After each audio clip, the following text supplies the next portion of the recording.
다 함께 매일 드리는 기도로 8월 29일 금요일 새벽 기도회를 시작하겠습니다. 사랑의 하나님, 오늘도 저희를 깨워 새 하루를 맞게 하시니 감사합니다. 이 하루를 주님께 올려드리오니 저희의 생각과 말과 행동이 주님을 닮게 하시고 주님의 음성에 민감히 반응하여 순종하게 하옵소서.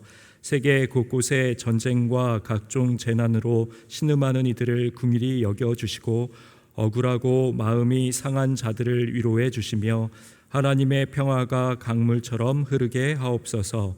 특별히 북녘 땅에도 회복을 베푸사 굳게 닫힌 장벽이 무너지고 복음으로 통일되는 날이 속히 오도록 역사하여 주옵소서.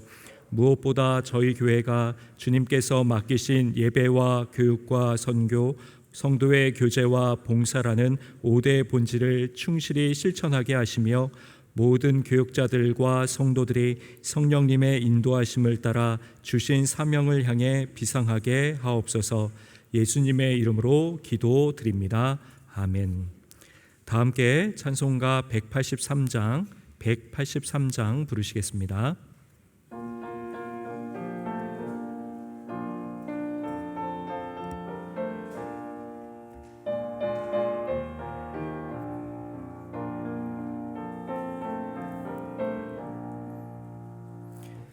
빈들의 마른 풀같이 시들은 나의 영혼, 주님이 약속한 성령 간절히 기다리네.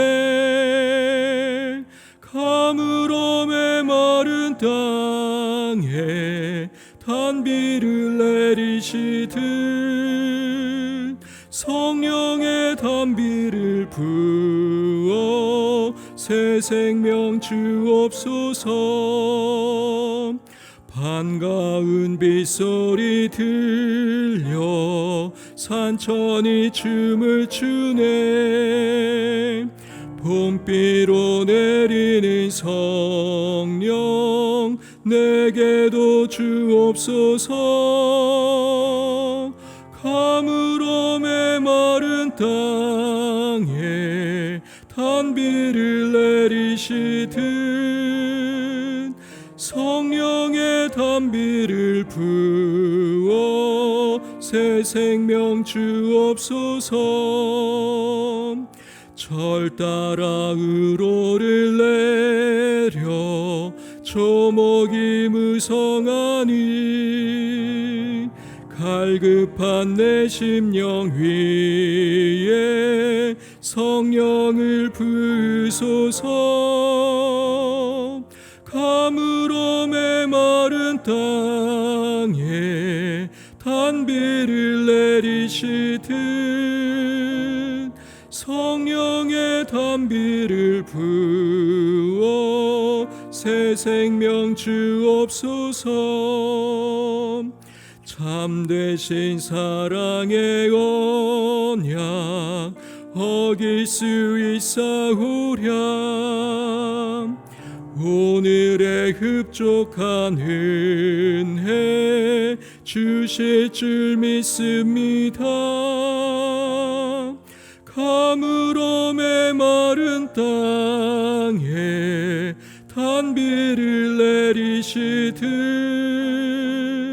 성령의 단비를 부어 새 생명 주옵소서. 아멘. 오늘 오이코스 성경 읽기는 에스겔 36장에서 39장입니다. 그 중에서 에스겔 37장 4절에서 5절의 말씀을 다 함께 합독하도록 하겠습니다. 또 내가 이르시되 너는 이 모든 뼈에게 대언하여 이르기를 너희 마른 뼈들아 여호와의 말씀을 들을지어다. 주 여호와께서 이 뼈들에게 이같이 말씀하시기를 내가 생기를 너희에게 들어가게 하리니 너희가 살아나리라. 아멘. 오늘 이 에스겔 37장의 말씀은 이 하나님의 영광스러운 회복의 비전, 이 미래에 대한 하나님의 이 회복을 보여주시는 말씀입니다. 이 말씀을 통해서 바벨론 포로기 중에 있었던 이스라엘 백성들, 이 환난과 고통 가운데 빠져 있던 주의 자녀들에게 큰 위로와 소망이 되고 흔들리지 않는 믿음을 심어주게 되었을 것입니다. 또한 도저히 살아날 것 같지 않아 보이는 이 마른 뼈들이 살아나는 환상, 어둡고 캄캄한 이 시대 가운데 영적으로 메마르고 황폐한 이 땅 가운데 하나님의 영적 부흥의 시작이, 또 그 회복이 어떻게 일어나는지를 깨닫게 만들어주는 말씀입니다. 이 37장은 하나님의 부흥이라고 이야기를 할 수 있는데, 이 부흥은 어떠한 인간적인 그런 방법으로서의 부흥을 이야기한 것이 아닙니다. 목회적인 성공을 위한 폭발적인 교회 성장의 이론이나 방법, 또는 특정한 프로그램이나 어떠한 노하우를 통해 일어날 수 있는 그런 부흥을 이야기한 것이 아닙니다. 왜냐하면 부흥은 사람이 일으키는 것이 아니기 때문에 그렇습니다. 부흥은 철저히 하나님으로부터 말미암는 것이죠. 찰스 스펄전 목사님이 이렇게 말했습니다. 우리는 부흥을 일으킨다고 말해서는 안 된다. 우리가 어떻게 부흥을 일으키겠는가? 만약 그 부흥이 사람으로 말미암았다면은 그 부흥은 진정한 하나님이 말씀하시는 부흥이 아니라는 거죠. 그러나 간혹 우리 눈에 반짝이는 부흥처럼 보이는 현상들이 일어나기도 합니다. 그러나 그것이 우리 인간으로부터 인본주의적인 방법으로 시작된 것이라면 하나님이 훅 하고 바람 한번 부시면 곧바로 꺼져버리는 촛불과 같이 곧 이내 사그라들어 버리게 된다는 것입니다. 그렇습니다. 이 부흥이라고 하는 것은 철저하게 하나님께 속한 사건이며 이 하나님의 주권입니다. 하나님께서 이 부흥을 일으킬 때 사용하시는 중요한 두 요소가 오늘 이 에스겔 37장에 나타나 있습니다. 그 가장 중요한 핵심 요소는 바로 이 말씀과 성령이라는 것이죠. 오늘 이제 본문의 배경이 되는 1절과 2절의 말씀을 제가 한번 읽어드리겠습니다. 여호와께서 권능으로 내게 임재하시고 그의 영으로 나를 데리고 가서 골짜기 가운데 두셨는데 거기 뼈가 가득하더라. 나를 그 뼈 사방으로 지나가게 하시기로 본즉 그 골짜기 지면에 뼈가 심이 많고 아주 말랐더라. 여호와의 권능이 에스겔에게 임하였다라고 성경은 기록합니다. 여기서 이 권능이라고 하는 히브리 단어는 바로 야드라고 하는 단어인데, 야드는 손을 의미합니다. 그러니까 하나님의 손이 에스겔에게 임재하여서 하나님의 영으로 그를 골짜기로 이끌어갔다, 이렇게 얘기를 한 것이죠. 여호와의 손이 에스겔을 붙잡아서 그를 어떠한 골짜기로 데리고 간 것입니다. 이것이 에스겔을 실제적으로 물리적으로 그의 몸을 이동시킨 것인지, 아니면 몸은 그대로 있는데 그 상태에서 영으로 그 환상을 생생하게 보게 하신 것인지는 모르지만 하나님께서는 그를 골짜기 한복판에 세워 놓으셨다라는 것이죠. 그런데 그 골짜기를 보니까 그 골짜기는 뼈가 가득한 곳이었습니다. 골짜기 사방 천지에 바닥에 널린 것이 바로 이 뼈였다라는 것입니다.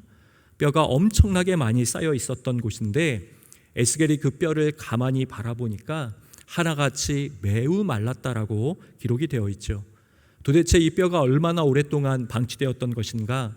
이 햇빛과 바람의 풍화, 침식, 이 퇴적의 작용을 겪으면서 뼈들이 완전히 말라 비틀어져 버린, 손대면 바사삭하고 다 부서질 것만 같은 그런 마른 뼈였다라고 하는 것이죠.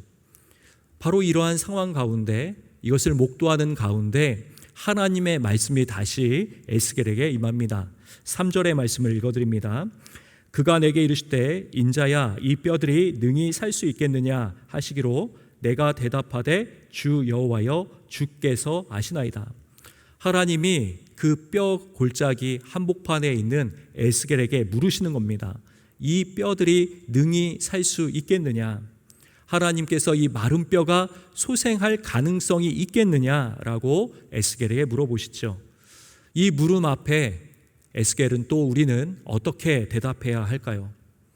하나님의 이 질문 가운데 우리가 응답을 한다는 것은 결코 쉬운 일이 아닙니다. 우리는 쉽게 에스겔이 하나님의 세움을 받은 선지자니까 당연히 너무 쉽게 하나님 하시면 되죠. 이 뼈들 살아날 수 있죠. 라고 담대하게 선언할 수 있을 것이라고 즉각적으로 생각이 될 수 있지만은 그것은 섣부른 판단입니다.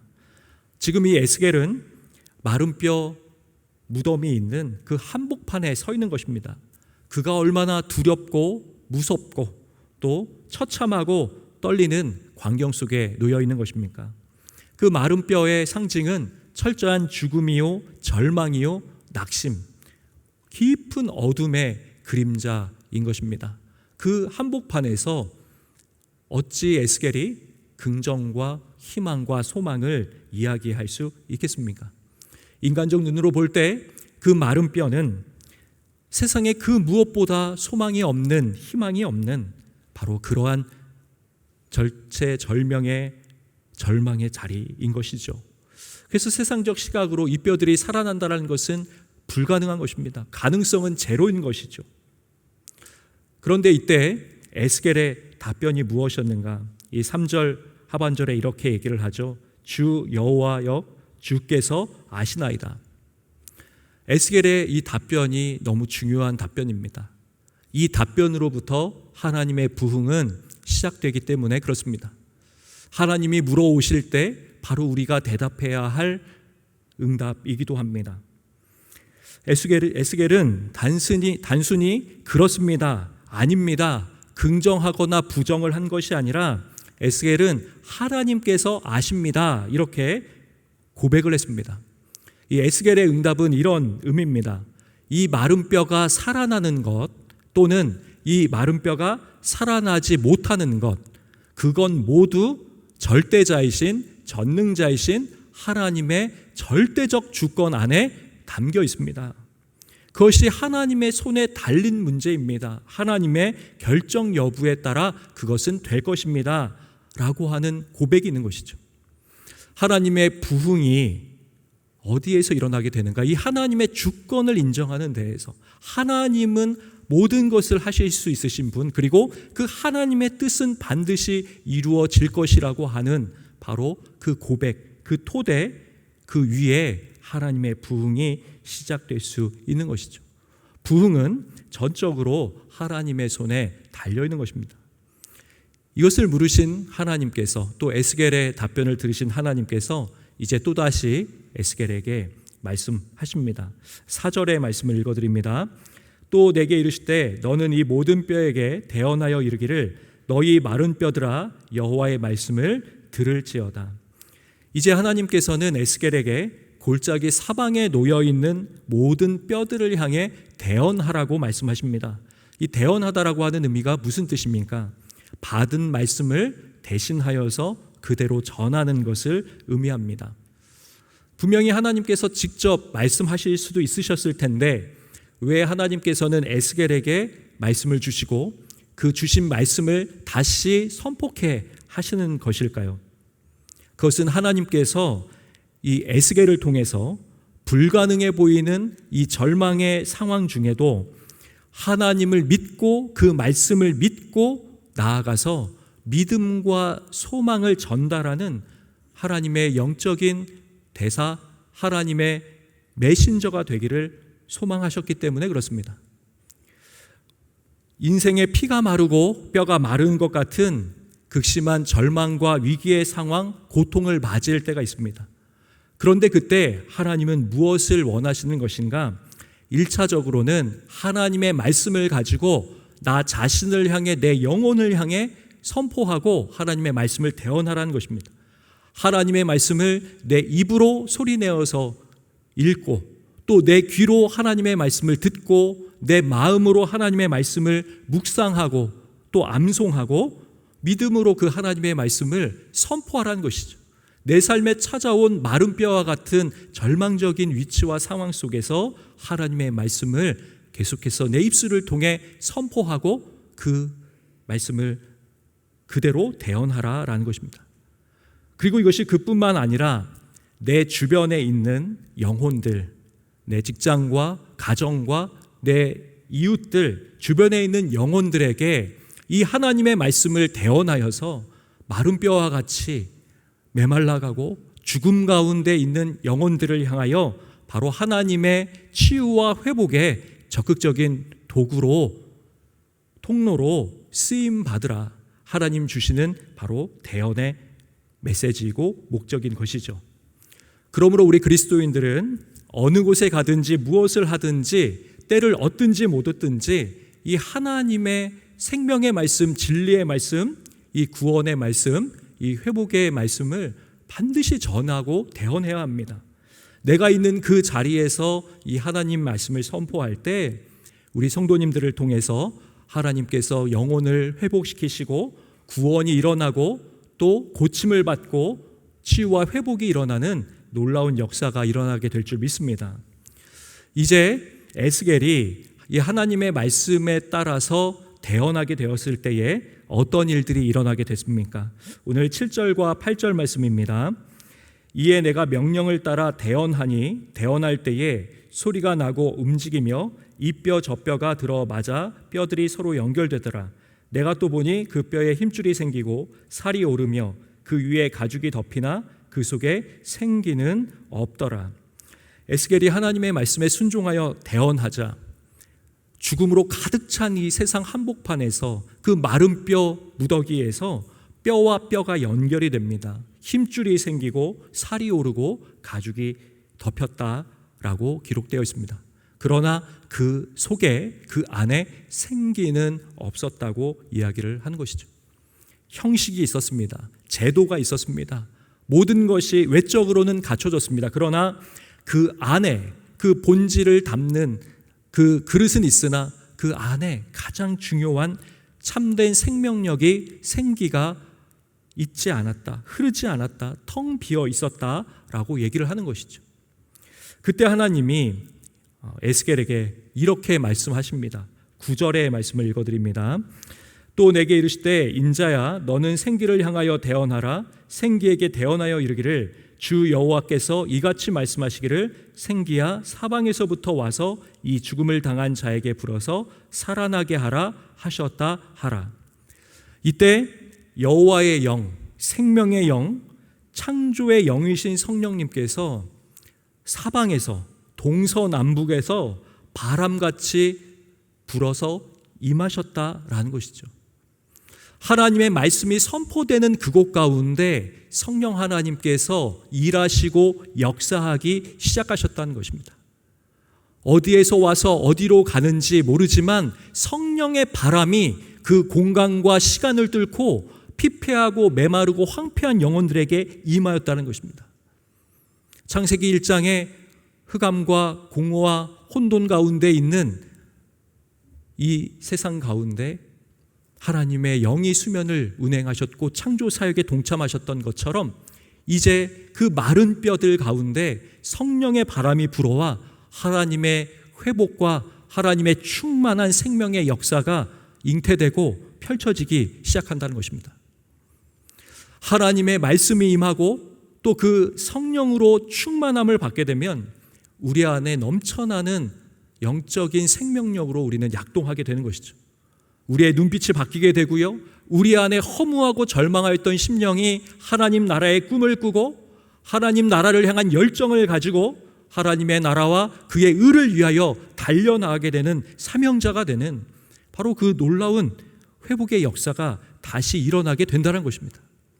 이제는 더 이상 희망이 없다, 소망이 없다, 모든 것이 끊어진 것 같은 절망의 자리에서도 그 마른 뼈와 같은 상황일지라도 하나님의 말씀이 대언되고 성령의 바람이 불어오면 모든 것을 소생시키시는 리바이벌, 이것이 바로 부흥이죠. 하나님의 주권 가운데 달린 부흥, 다시 살아나는 역사가 이렇게 일어났다는 것입니다. D.L. 무디 목사님이 초창기 사역을 할 때입니다. 구두 수송공이었던 그가 하나님의 은혜를 받고 회심하고 하나님에 대한 열정을 가지고 말씀 사역을 전념하고 있었습니다. 그러던 중에 어느 날 사라쿡이라고 하는 한 여사가 무디를 찾아왔어요. 그리고 이렇게 말합니다. 당신 설교를 들어보니 열정이 있고 사람을 감동시키는 힘이 있는데 한 가지 부족한 것이 있습니다. 그것은 바로 성령의 능력입니다. 그러므로 나는 당신이 성령의 충만함을 받을 때까지 기도하겠습니다. 처음에는 이 무디가 이 쿡 여사의 얘기를 듣고는 너무나 분노하고 짜증이 나고 그 말을 무시했다는 것이죠. 감히 나한테 와서 지금 내가 이곳저곳 다니며 하나님 말씀을 증거하는 메신저인데 나에게 이런 말을 하다니. 그러나 그 말이 잊혀지지 않고 자신의 마음 한가운데 꽉 박히게 된 거죠. 그래서 자신도 이 말이 맞을지 모른다며 하나님의 성령의 은혜를 구하기 시작했습니다. 그러던 어느 날 무디가 뉴욕으로 집회를 하기 위해서 가다가 월스트리트가를 걷고 있을 때 일인데 갑자기 위로부터 바람 같은 불 같은 성령의 임재와 충만한 영광이 자신에게 임하는 것을 느낀 것이죠. 그때 그가 월스트리트가에 무릎을 꿇고 엎드려서 하나님 앞에 기도했던 내용이 겁니다. 오 주님, 이제 그만하십시오. 이것으로 충분합니다. 그가 성령의 강력한 충만함을 받게 되었다라는 것입니다. 이후부터 무디의 설교가 달라졌습니다. 그때 무디는 이렇게 고백을 했어요. 나는 다시 설교하러 갔다. 설교 자체는 아무런 차이가 없었다. 어떤 새로운 진리도 전하지 않았다. 그러나 수백 명씩 회개하기 시작했다. 만약 당신이 내게 온 세상을 준다고 해도 내가 이 축복된 경험을 하기 전과 같은 상태로 돌아가고 싶지 않다. 하나님의 말씀과 이 성령이 함께 만나게 됐을 때 그 안에 영적인 스파크가 일어나고요. 그 안에 하나님의 놀라운 부흥이 그 안에서 시작이 되는 것입니다. 불가능하다. 이제 안 된다. 마른 뼈와 같은 절망의 상황이다. 죽음과 어둠의 그림자가 완연하고 이제 끝났다라고 생각하는 그 자리라 할지라도 이 하나님의 말씀이 선포되고 그 말씀 가운데 성령이 역사하기 시작하면 그 가운데 하나님의 놀라운 생명의 꽃을 피우고 충만한 하나님의 영광이 그 자리에 드러나게 된다는 것입니다. 오늘 이 에스겔 37장은 하나님의 부흥이 이 절망의 자리에서 어떻게 다시 일어날 수 있게 되는가를 우리에게 말씀해 주십니다.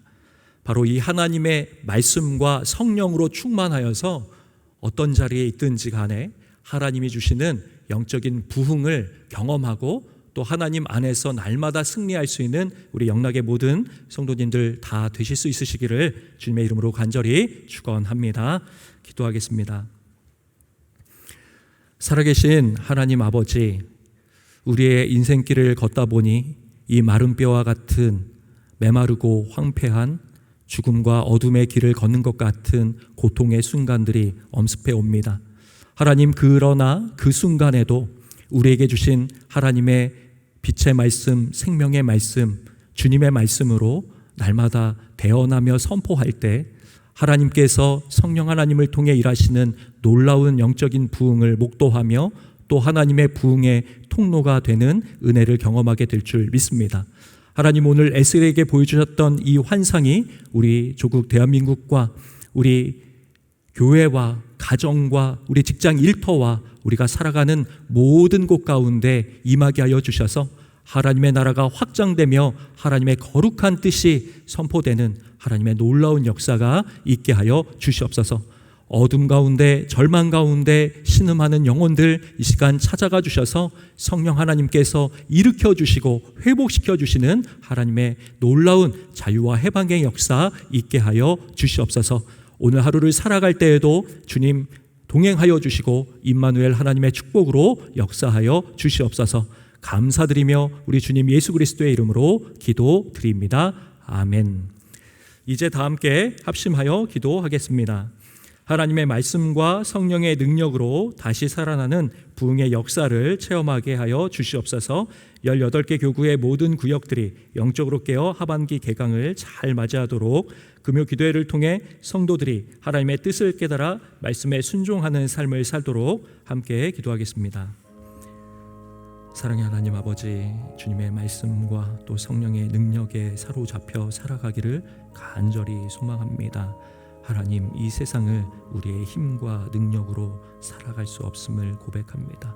하나님의 그 말씀만이 우리의 앞길을 비춰주는 등불이 되며 내 발에 길이 되는 하나님의 놀라운 그 인도자가 되심을 믿습니다. 하나님, 날마다 말씀해 주시는 그 은혜를 붙들고 살아가는 오늘이 될 수 있도록 도와주시고 함께하여 주시옵소서. 하나님, 성령으로 우리에게 임재하여 주셔서 오직 성령이 너에게 임하시면 권능을 받는다 말씀하셨습니다. 어느 곳에 있든지 주의 말씀을 충만하여 선포할 수 있는 주의 증인들이 다 될 수 있도록 도와주시고 함께하여 주시옵소서. 하나님, 우리 영락교회 18개의 교구를 허락하여 주셨습니다.